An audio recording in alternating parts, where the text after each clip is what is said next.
প্রথম ভারতরত্ন পুরস্কার প্রাপক হলেন option A CV Roy, option B M Chandrasekhar, option C CV Raman, option D Govind Ballabh Pant. তাহলে আমাদের সঠিক আনসার হয়ে যাবে আমাদের option C. Option C is the right answer. এই অপশন সি কত খ্রিস্টাব্দে 1954-এ তিনি পেয়েছিলেন ভারতরত্ন। এই 1954-এ আরো দুইজন ভারতরত্ন পেয়েছিল, ঠিক আছে?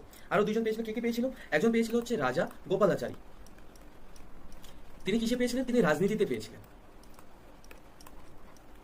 তিনি রাজনীতিতে পান। আর 1954-এ আরেকজন পেয়েছিলেন, তিনি হলেন রাধাকৃষ্ণন, ঠিক আছে? তিনি বিজ্ঞান বিভাগে সায়েন্সে পেয়েছিলেন, তিনি বিজ্ঞান বিভাগে পেয়ে থাকেন। এছাড়াও সিভি রমন তিনি 1930-তে নোবেল পুরস্কার পান। তিনি তিনি এটি ফিজিক্সে পেয়েছিলেন।